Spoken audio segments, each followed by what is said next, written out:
Looking for wisdom that speaks to your heart? Say hello to Rabbi Joseph Kolakowski, the Koblenzer Rebbe. Rabbi Joseph Kolakowski, the Koblenzer Rebbe, brings ancient wisdom to today's world. Each week he dives into the Noam Elimelech, unraveling profound insights from the Parsha. Whether you're deeply versed in Torah study or just beginning your journey, Rabbi Kolakowski's teachings are accessible and inspiring. His unique approach not only sheds light on the text but also offers practical guidance for modern life. So, why not join us and discover the timeless wisdom of the Noam Elimelech? With Rabbi Kolakowski, every Parsha becomes a path to deeper understanding and personal growth. Tune in and let the Koblenzer Rebbe illuminate your week with Torah truths that resonate. Subscribe now to stay inspired and spiritually connected. Welcome to our channel. Every Wednesday, Rabbi Kolakowski, affectionately known as the Koblenzer Rebbe, shares a teaching from the holy Hasidic volume, Noam Elimelech. This week, Rabbi Kolakowski is sharing a homily on the first verse in Leviticus for Parshas Vayikra, where the Rebbe Elimelech teaches us about the secret behind why the letter Aleph in the first word of Leviticus is small, and how this relates to the eternal nature of divine mercy. Let's watch. We try to learn something every Wednesday from the Hasidic Rabbi from Lezhensk. This week we are beginning the book of Leviticus. So we're in Parshas Vayikra. Leviticus chapter 1 verse 1, it says, Vayikra el Moshe vaydaber Hashem elav me'ohel ma'ed le'umor. And he called out unto Moses, and the Lord spoke unto him from the tent of meeting, saying, V'chara hayaroi lichtoi v'yikra Hashem el Moshe vaydaber elav kadesh nidam yikaroi. Zuk the Hasidic Rabbi that it would appear, that it would seem that it would be more proper to write, and the Lord called unto Moses and he spoke unto him, and he called unto Moses and the Lord spoke. In order that we should know who was calling. It doesn't actually say, it just says he called.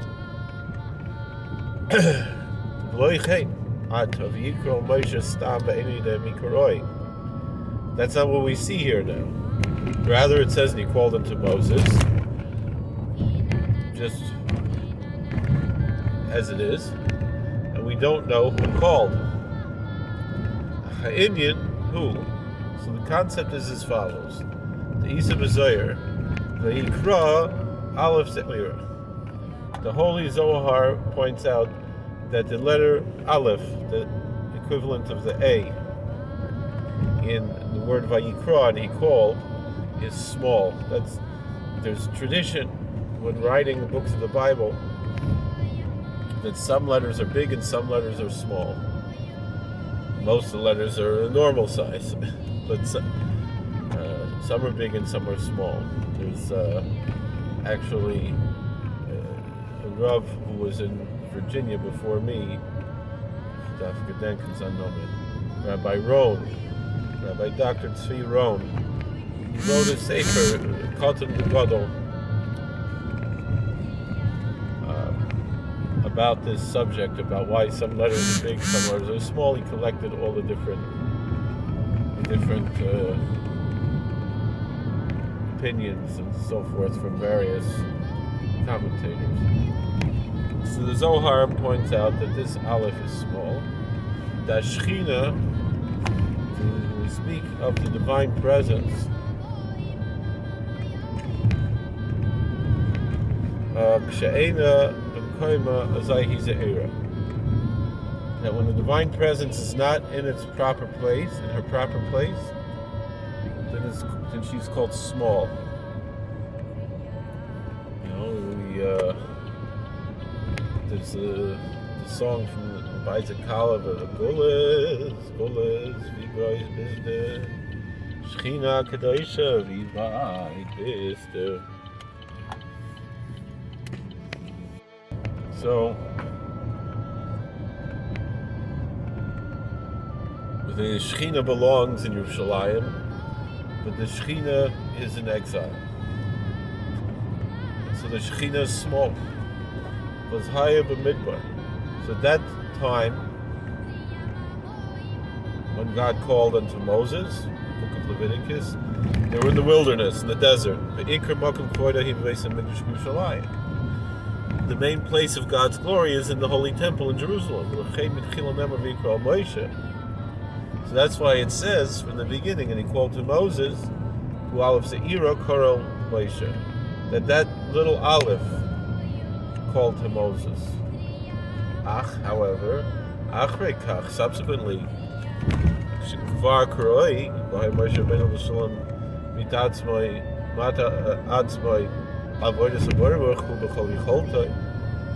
that subsequently, when he was already called, Moses already answered that calling, and Moses, our teacher, may he rest in peace, turned himself toward the worship of the blessed Creator with all of his ability. And he sanctified himself exceedingly much, very, very much.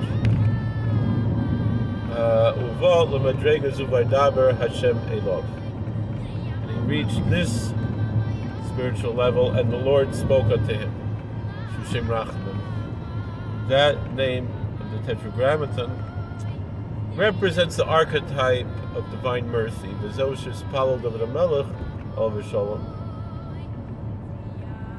Although it's actually from Yirmiyah Navi, it says this is what King David prayed. Although the quote appears to be from Lamentations from the prophet Jeremiah. Ato Hashem la'olam teishev. Thou, O Lord, sits forever. Ki ato, meaning now, for the Seder Rabbi, due to our abundant iniquities, sheshchina b'hagalos, that the divine presence is in exile, Kadosh Baruch Hu wrote to Ladon Israel, when the divine blessed one seeks to judge the Israelites, to judge the Jewish people, so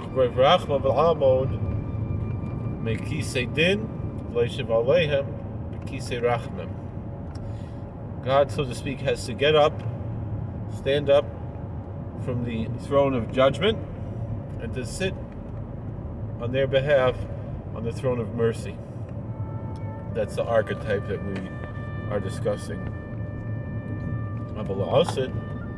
However, in the future, when all of the eschatology has been realized, in the future, and there will be only pure, total, absolute mercy, compassion. And so therefore God will not need to stand up from any throne and go from one throne to another throne. It'll always be on the throne of mercy. It says, so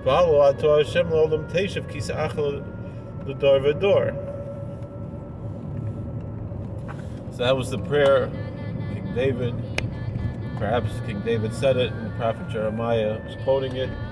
Ato Hashem li'olam teishev kisachol l'dor v'dor. O thou, O Lord, sit forever on thy throne from generation to generation. T'kushchinas kevodo yisborach u'al tzadikim baruch she'asa linei.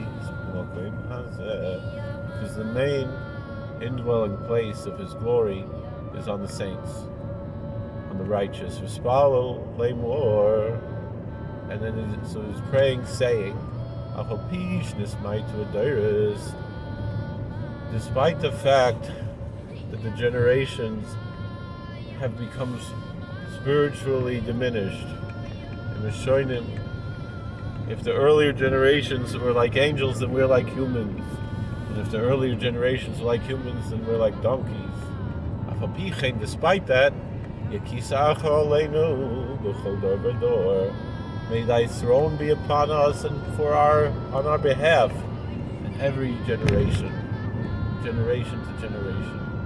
L'dor v'dor, l'dor v'dor, l'dor v'dor nagid god lecha. B'roi v'achmecha, and thy abundant mercy, Chofef aleinu or Shechinascha. Shelter upon us the light. Shine upon us the light of thy divine presence. Amen. Amen. Thank you for watching. God bless. Please like, share, and subscribe. Comment. And we'll see you later. Alright, how do I turn this thing off? Thank you. We hope you enjoyed this content. This channel has over 5,000 videos, including Torah commentary, podcasts, footage of Jewish and historical events, and much more. We are sure you will find more videos you will enjoy.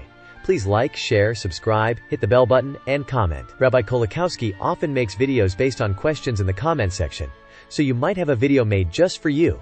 By helping this channel grow, you are helping to spread Torah. God bless.